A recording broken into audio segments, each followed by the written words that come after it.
घाटात फिरणाऱ्या या ड्रोनचा व्हिडिओ आज दिवसभरात तुम्ही सोशल मीडियावर कुठे ना कुठे नक्कीच पाहिला असेल।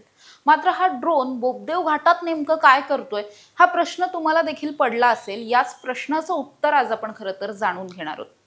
हा ड्रोन बोगदेव घाटात काय करत होता, तर हा ड्रोन बोगदेव घाटामध्ये हाय डेफिशियन्सी असलेल्या अगदी हायटेक असणारा हा ड्रोन आहे आणि या ड्रोनच्या माध्यमातून अंधारात अगदी गडद अंधार असताना कुठल्याही पद्धतीची लाईट नसताना हा ड्रोन कशा पद्धतीने काम करू शकतो किंवा त्या सगळ्या जागेवरती नजर कशी ठेवू शकतो, कशा पद्धतीने तिथले काही फोटोज व्हिडिओ शूट कसा करू शकतो, या पद्धतीचं हे सगळं एका पद्धतीने मॉक ड्रिल म्हणू शकतो हे घेण्यात आलेलं होतं। या ड्रोनच्या माध्यमातून ड्रोन कसं काम करतो आणि त्याची काम करण्याची क्षमता कितपत आहे या सगळ्याची चाचणी जी आहे ती शनिवारी रात्री पार पडली। खरं तर हे सगळं कशासाठी, तर मुळातच पुण्यातल्या बोगदेव घाटामध्ये प्रचंड संपूर्ण महाराष्ट्राला हादरवून सोडणारा एक बलात्काराची केस घडलेली होती।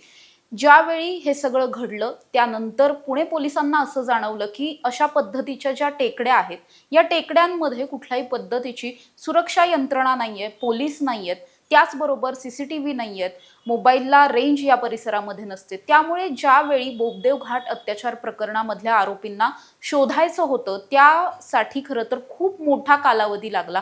अगदी या प्रकरणामधला जो एक तिसरा आरोपी होता तो अगदी मागच्या 2-2.5 महिन्यांपूर्वी सापडला होता। त्यामुळे अशा पद्धतीची एखादी घटना जेव्हा निर्जन स्थळी घडते त्यावेळी आरोपींना शोधण्यासाठी प्रचंड कालावधी द्यावा लागतो आणि त्यावेळी खरं तर पुणे पोलीस आयुक्त अमितेश कुमार यांना ही गोष्ट जाणवली होती। मुळातच प्रकरण इतकं गंभीर होतं की एक तरुण आणि तरुणी या परिसरातून खरं तर दुचाकीवरून चाललेले होते आणि काही वेळ त्या ठिकाणी ते थांबलेले होते। ज्यावेळी थांबले त्यानंतर मग हे 3-4 तरुण आले, त्यांना मारहाण केली, या तरुणीवरती लैंगिक अत्याचार केले आणि त्याच्यानंतर त्यांना स्वतःहून त्यांनी इथून जायला सांगितलं। हे सगळं घडल्याच्या नंतर ज्यावेळी आरोपींचा शोध सुरू झाला त्यावेळी या सगळ्या तांत्रिक बाबींचा खूप मोठा आपल्याकडे कुठेतरी उणीव आहे हे जाणवलं आणि त्यामुळेच मग हा प्रस्ताव जो आहे तो सरकारच्या पुढे ठेवण्यात आलेला होता। या प्रस्तावात जे काही म्हटलंय त्यानुसार आता पुण्यातल्या 22 ठिकाणांवरती अशा पद्धतीची सगळी यंत्रणा जी आहे ती उभी केली जाणार आहे। यामध्ये काय काय असणार आहे, तर सगळ्यात पहिल्यांदा या 22 ठिकाणांमध्ये आहेत काही टेकड्या आहेत, डोंगराळ परिसर आहे, घाट आहेत, काही धरणाचा भाग सुद्धा आहे, म्हणजे अगदी तळजाईपासून पर्वतीपर्यंत, खडकवासल्यापर्यंत, पानशेतचा काही भाग असेल किंवा अशा पद्धतीच्या ज्या ज्या टेकड्या आणि जी जी निर्जन स्थळं आहेत या सगळ्याच निर्जन स्थळांवर लक्ष ठेवण्यासाठी जवळपास 22 स्थळं यामध्ये शॉर्टलिस्ट केलेली आहेत। त्यापैकी 12 ड्रोन यासाठी देण्यात आलेले आहेत। या 12 ड्रोनच्या माध्यमातून रात्रीच्या वेळी सुद्धा अगदी क्लिअर फुटेज मिळेल अशा पद्धतीचे हायटेक ड्रोन्स आहेत।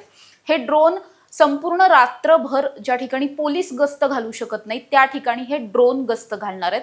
कुणालाही एखादी गोष्ट त्या ठिकाणी काही अनुचित घडत असेल आणि ती जर त्या ड्रोनमध्ये कॅप्चर झाली तर लगोलग त्याचा जो नोटिफिकेशन आहे किंवा पॉपअप जो आहे तो पोलीस कंट्रोल रूमला मिळणार आणि तिथून पुढे मग सगळीच सुरक्षा यंत्रणा जी आहे ती अलर्ट होऊन तिथे जे काही घडत असेल ते घडू नये किंवा जर घडून गेलं असेल तर मग त्या ठिकाणच्या पीडितांना मदत करण्यासाठी या सगळ्याचा फायदा होणार आहे। याच्या अंतर्गत या 22 ठिकाणी 12 ड्रोन सिस्टीम देण्यात आल्यात। हे ड्रोन खरं तर आता कार्यरत होणार आहेत। त्याचबरोबर 650 सीसीटीव्ही कॅमेरे बसवण्यात येणार आहेत। या सीसीटीव्ही बसवण्याची प्रोसेस सुद्धा सुरू झाली आहे। बऱ्याच ठिकाणी कुठे सीसीटीव्ही असायला हवेत, अशा पद्धतीने जास्तीत जास्त एरिया कुठल्या पद्धतीने कव्हर करतील हे सीसीटीव्ही, या माध्यमातून आता जागा निश्चिती जवळपास 70-80% पूर्ण झाली आहे। पुढच्या काही दिवसात हे सगळे सीसीटीव्ही सुद्धा लागणार आहेत। त्याचबरोबर बोगदेव घाट प्रकरण जेव्हा घडलं त्यावेळी या पीडितेला कुठल्याही पद्धतीची मदत मिळालेली नव्हती, तसं काही भविष्यात घडू नये यासाठी पॅनिक बटन्स असणार आहेत। त्याचबरोबर काही असे कॅमेरे आहेत, अशा सिस्टीम उपलब्ध करून देण्यात आल्या ज्या सिस्टीमच्या समोर उभा राहून ते पॅनिक बटन जर दाबलं तर तिथून थेटपणे एक फेस कॅम कॉल जशा पद्धतीने असतो तशा पद्धतीची ही यंत्रणा असणार आहे, जेणेकरून एखादी पीडिता या कॅमेऱ्यासमोर उभा राहून तिच्याबरोबर काय घडलंय किंवा काही घडणार असेल किंवा तसं तिला काही वाटत असेल, असुरक्षित वाटत असेल तर ती थेटपणे सांगू शकते, जे डायरेक्टली पोलीस कंट्रोल रूमला कळणार आहे। त्यामुळे तिथून पोलिसांना तिच्यापर्यंत पोहोचणं, तिला मदत करणं हे सगळं अगदी सोपं होणार आहे। मग यामध्ये लैंगिक अत्याचाराची प्रकरणं असतील किंवा काही खून दरोडे असतील किंवा इतर काही गोष्टी असतील, अशा सगळ्याच पद्धतीचे अपघात सुद्धा असतील, अशा सगळ्याच पद्धतीच्या घटना टाळण्यासाठी प्रिकॉशन म्हणून ही सगळी यंत्रणा आता उभी केली जाणार आहे. त्याचबरोबर काही स्पीकर लावण्यात आलेले आहेत. अशा निर्जन स्थळांवरती रात्रीच्या वेळी चांगल्या पद्धतीच्या लाईट्स असाव्यात यासाठी सुद्धा नियोजन करण्यात आलेलं आहे. त्यामुळे लाईट्स असल्यामुळे या ड्रोनच्या माध्यमातून आणखी चांगलं फुटेज जे ते उपलब्ध होणार आहे.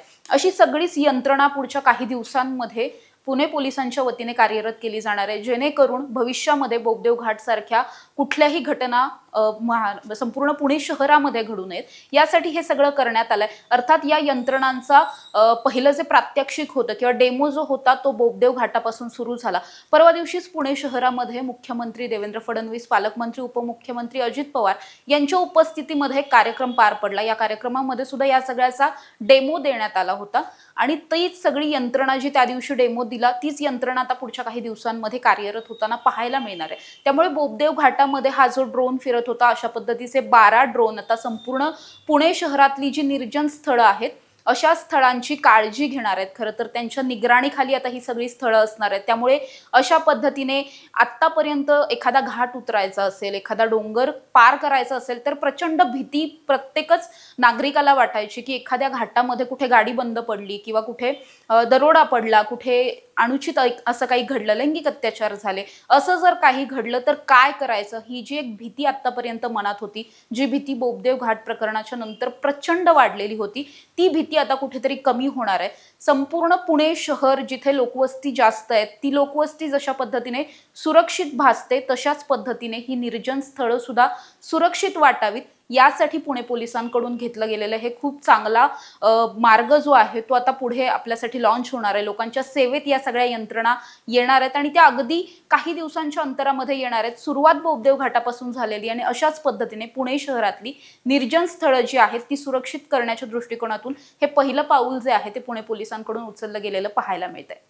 अशाच ताज्या आणि महत्त्वाच्या बातम्यांसाठी तुम्ही पाहत राहा टॉप न्यूज मराठी. आपला महाराष्ट्र, आपली बातमी. घ्या परदेशात भरारी, तेही सर्वसामान्यांना परवडणारी. ₹1 भरा आणि थायलंडमध्ये फिरा.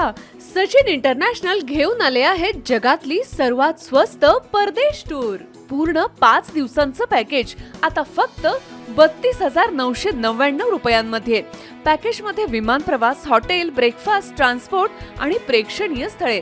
सचिन इंटरनॅशनल 18 वर्षांपासून पर्यटन क्षेत्रातील एक विश्वसनीय नाव. सचिन इंटरनॅशनल सोबत मनसोक्त फिरा. संपर्क 7767989898.